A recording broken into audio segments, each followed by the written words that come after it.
Hey guys, thanks for stopping in today to check out the video. Growing up as a little kid, I had a neighbor that I referred to as Grandpa. His wife was Grandma to me too.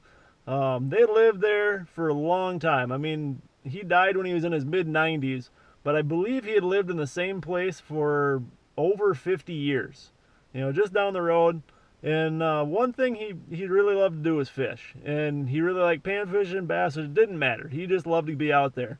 But in all his years, he gained some wisdom, obviously, and he passed a little bit of that on to me. He told me when I was a little kid that, when these dogwood trees start to bloom, that means that the crappies are spawning, or really close to it. So, I love bass fishing too, but I love fishing in general as well. So when I saw the tree across the road start to bloom, I kind of got excited and figured I'd probably take a little break from the bass fishing, go out and try to catch some crappies. That's what I'm going to do today, guys, so stay with me. We'll see what we can get done on camera. Alright, so I realize some of you guys might not have dogwood trees or, have no idea what they even are. So as far as what we're looking at today, we got main lake water temps in the low 60s, or about 62, 63 degrees. I'm not sure what it's going to be up shallower, but when you start to see that, you get those days that are a little bit warmer, you got that sun starting to beat down a little bit more, you want to start looking shallow. For whatever reason, crappies really like to spawn around wood, whether it's in it, around it, whatever. So you're looking for brush, stumps, lay down logs, whatever. But that's what you want to be looking for out here when you see those water temps start to peak a little bit.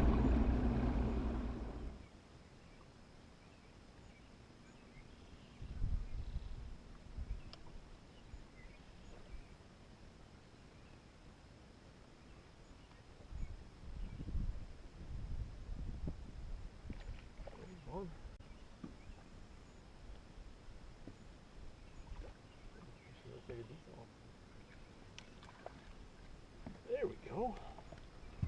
First one in the boat.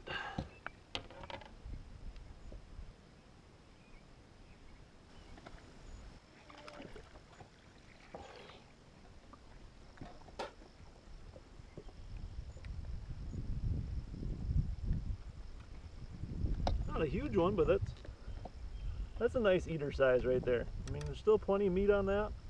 It's a nice looking fish.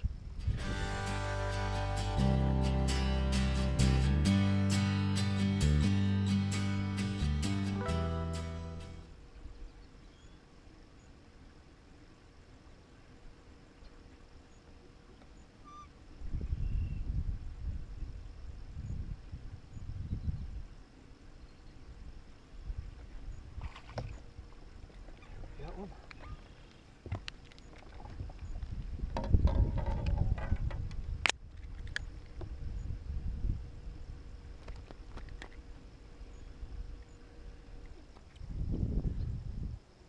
Notice how black that fish is? That's because it's ready to spawn.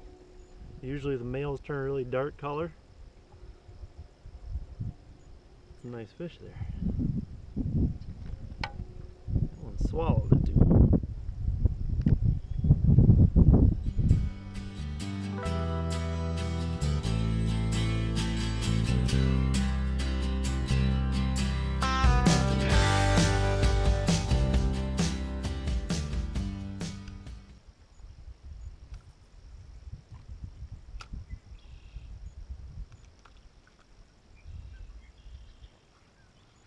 Finally.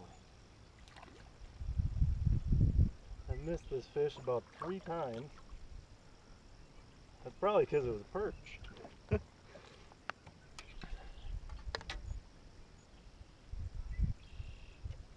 Chunky little guy, but pretty small.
one was hungry.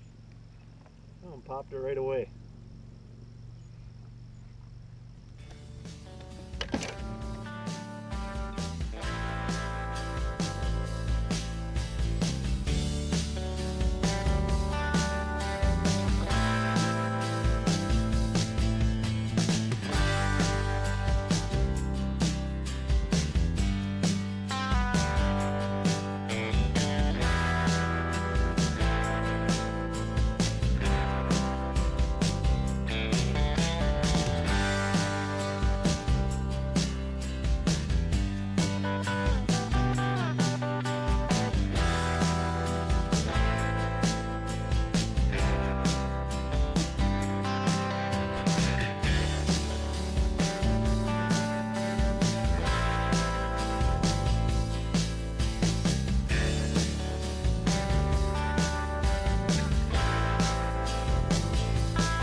Got another one.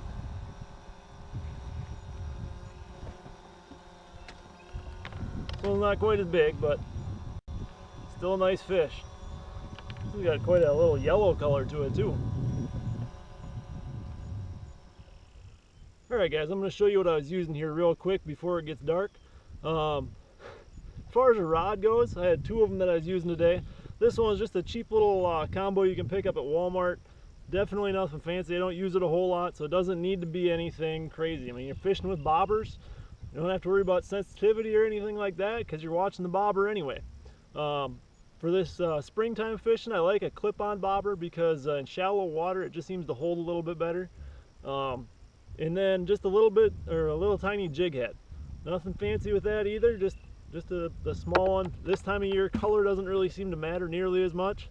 And then, you know, a lot of times I'll bend the hook up just a little bit. This is kind of rolled in, but that'll catch you plenty of fish, as you guys can see. The other combo that I was using, you don't see used a whole lot anymore, but that was a cane pole. I mean, you can keep this as simple and basic as you can get it, but this is I think it's a 10-foot Jimmy Houston Life is Good Today cane pole I picked up at Walmart for like $7. And then